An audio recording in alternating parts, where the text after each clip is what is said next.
Assalamualaikum warahmatullahi wabarakatuh. A'udzu billahi minasyaitonir rajim. Bismillahirrahmanirrahim. Alhamdulillahi rabbil alamin. Wa bihi nasta'in ala umurid dunya waddin. Sayyidina wa maulana Muhammadin wa ala alihi wa sahbihi ajma'in. Amma ba'd. Kepada yang kami hormati Ustadzah Hasanah M.Hum selaku dosen pengampu mata kuliah ilmu balaghah, serta teman-temanku yang berbahagia. Pertama, marilah kita panjatkan puji syukur kehadirat Allah Subhanahu wa taala yang telah memberikan rahmat, taufik serta hidayahnya kepada kita sehingga kita dapat melaksanakan aktivitas sehari-hari tanpa ada halangan suatu apapun. Yang kedua, salawat serta salam tetap tercurahkan kepada junjungan kita Nabi Agung Muhammad sallallahu alaihi wasallam.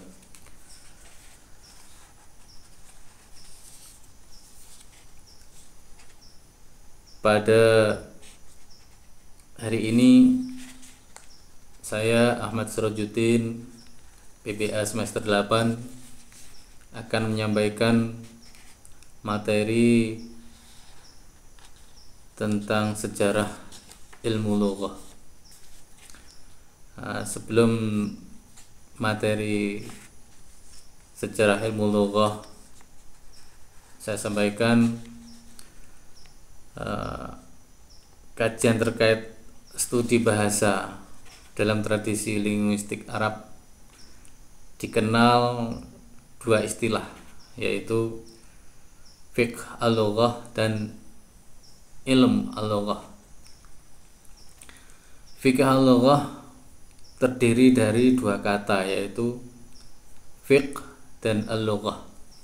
Al-fiqh secara bahasa sebagaimana yang disebut dalam kamus Lisanul Arab berarti pengetahuan dan pemahaman tentang sesuatu. Sedangkan di dalam kamus Al-Wasit, al-fiqh berarti pemahaman, pengertian yang mendalam dan pengetahuan. Pengertian ini dikuatkan oleh kamus-kamus bahasa Arab yang menyebutkan bahwa kata al-fiqh berarti pengetahuan dan fiqh al-lughah berarti ilm al-lughah.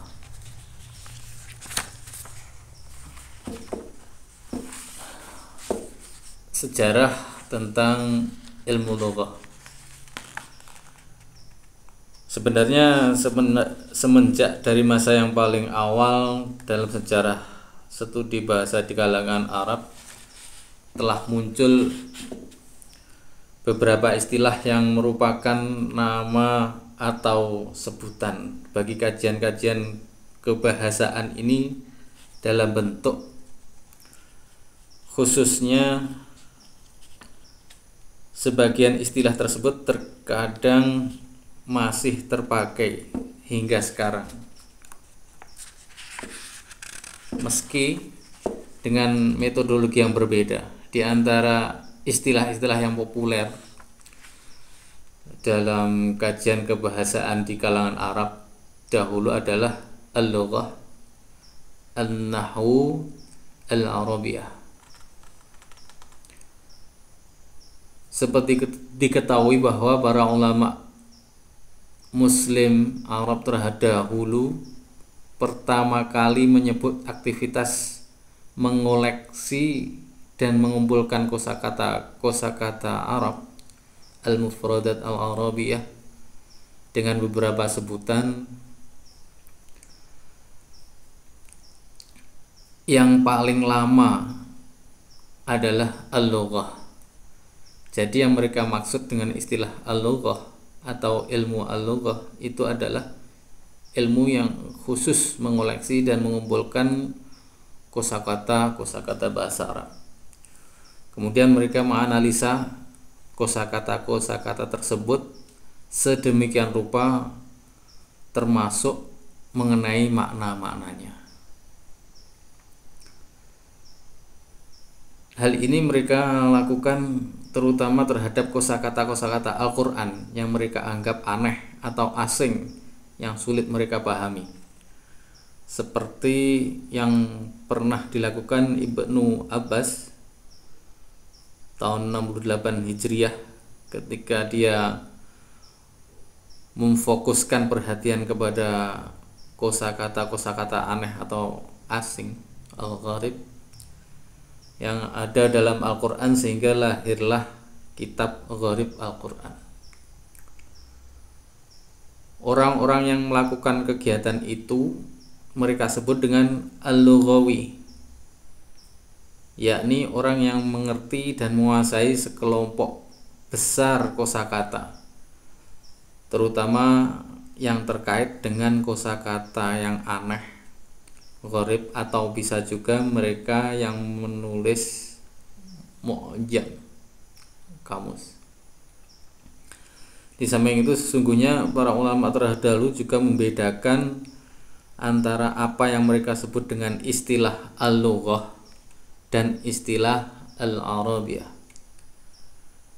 Yang dimaksud dengan istilah al-arabiyah adalah an-nahwu, dan istilah al-lughah adalah fiqh lughah. Dalam perkembangan selanjutnya, istilah al-nahwu untuk menunjukkan nama dari ilmu itu, dan an-nahwi untuk menunjuk orang yang menguasai ilmu tersebut. Pada kondisi tertentu, an-nahwu terkadang sering digandengkan dengan ilmu lain, yaitu as-sarf. Dalam khasanah bahasa Arab, masing-masing ilmu tersebut memiliki medan kajian sendiri-sendiri, akan tetapi sering digandengkan dalam penyebutannya, yakni ilm al-qawaid. Pada abad keempat Hijriah muncullah istilah teknis baru dalam wacana keilmuan Arab, yakni fiqh al-lughah. Hal ini disebabkan karena Ibnu Faris tahun 395 Hijriah menulis sebuah buku yang berjudul As-Sahibi fi Fiqh al-Lughah wa Sunan al-Arabiyah fi Kalamiha. Karya inilah untuk pertama kalinya istilah fiqh lughah digunakan dalam khasanah keilmuan Arab, At-Turat al-Arabi. Kemudian datang pula As-Sa'libi tahun 429 Hijriah menggunakan istilah yang sama pasca Ibnu Faris. Dia seorang ahli bahasa dan sastra yang menulis bukunya dengan judul Fiqh al-Lughah wa Sirul Arabiyah.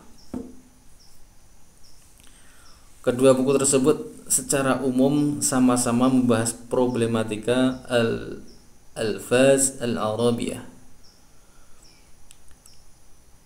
Maka tema besar fikih lughah bagi mereka berdua adalah ma'rifah al-alfaz al-arabiyah wa dilalatuha, studi terhadap kosakata Arab dan maknanya. Tasnif hadhihi fi mawdu'at, mengklasifikasinya ke dalam topik-topik tersebut.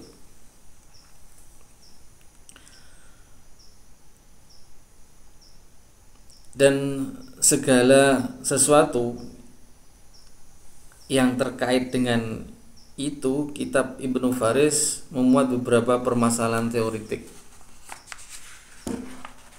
seputar bahasa. Di antara yang populer darinya ialah persoalan kemunculan bahasa, nasyat al-lughah, atau dalam linguistik modern sekarang disebut the origin of language.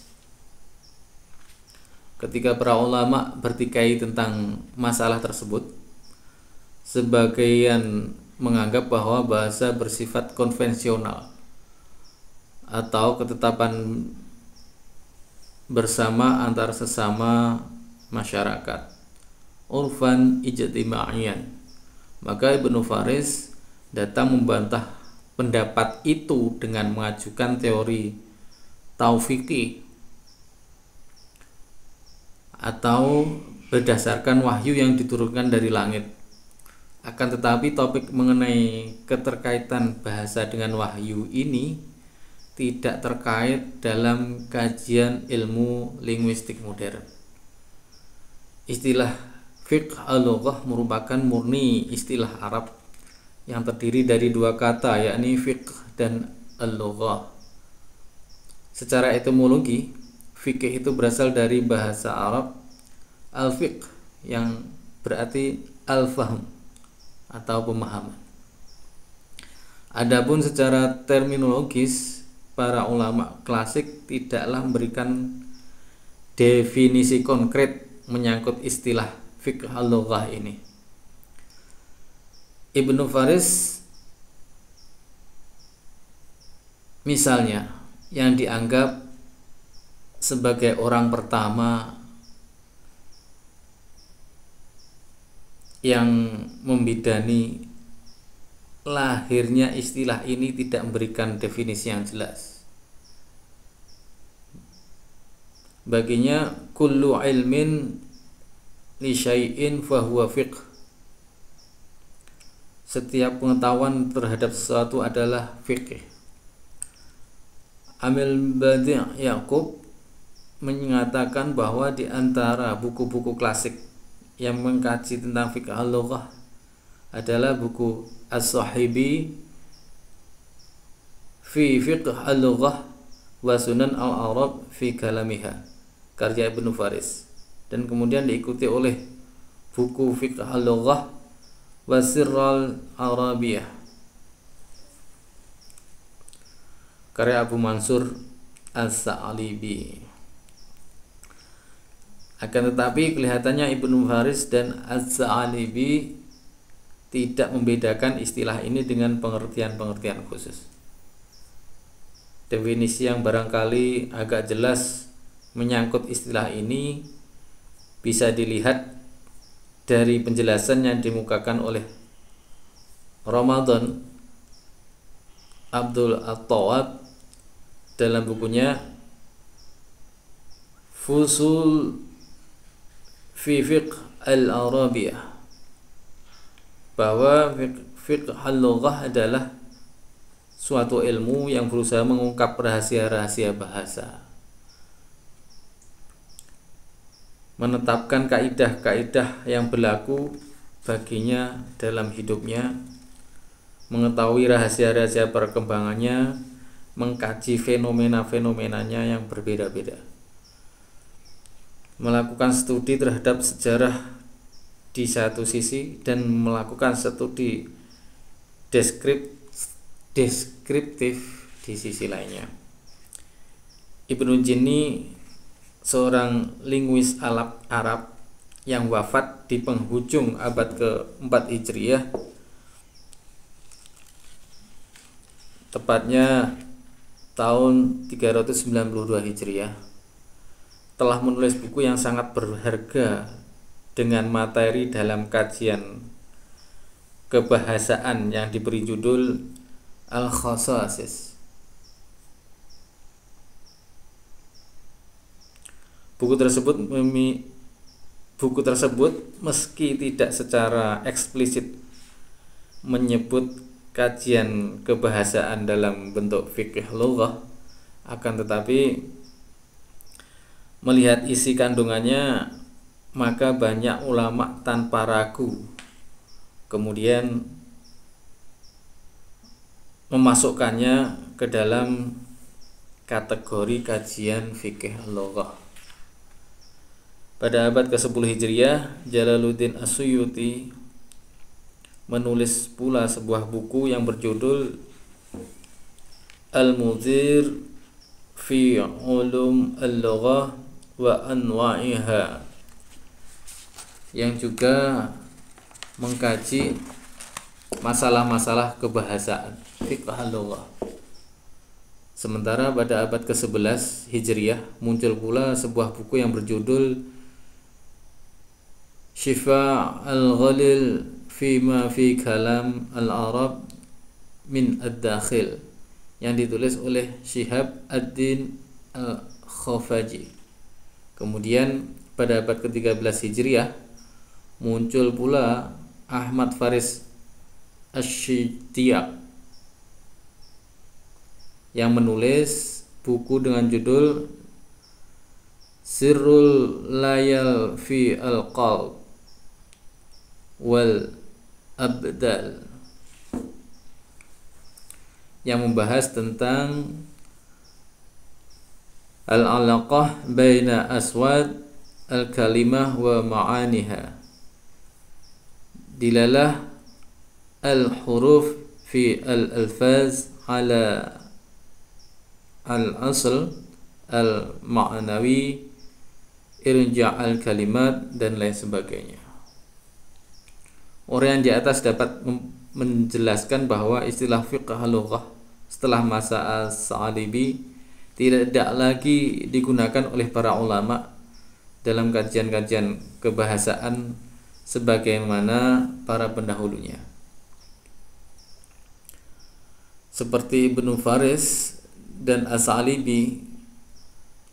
Akan tetapi model-model kajian mereka lebih mengerucut dan fokus kepada spesifikasi tertentu, yakni tentang tema-tema atau topik-topik khusus yang ada dalam medan fiqh al-lughah itu sendiri. Jadi setelah As-Sa'alibi hampir istilah fiqh al-lughah itu tenggelam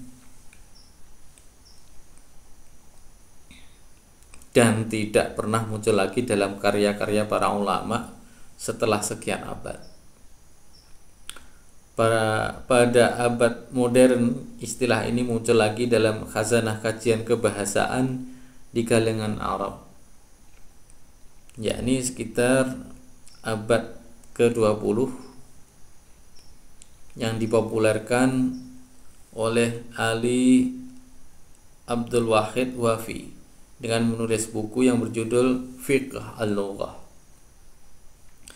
Dalam kajian-kajian kebahasaan yang dilakukan oleh ulama mutaakhirin dari kalangan Arab ini masih terikat pada model kajian kebahasaan yang dari ulama dulu, ulama salaf.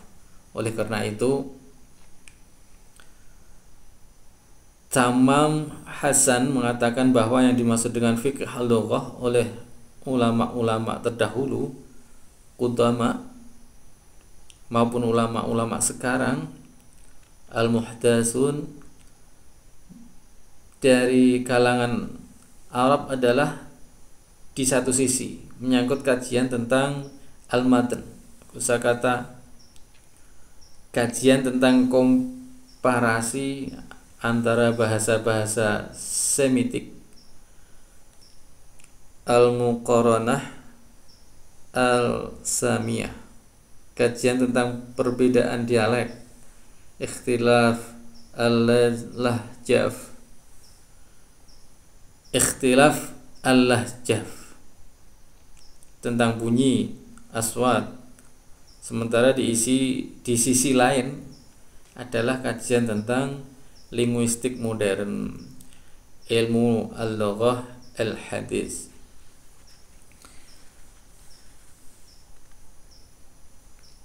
Sementara cukup sekian materi tentang sejarah ilmu lughah, walaupun singkat, padat, akan tetapi belum tentu sempurna, masih jauh dari sempurna.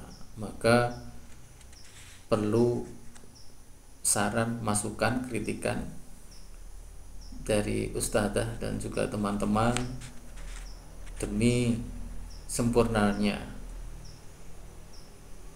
kajian materi yang saya sampaikan tersebut.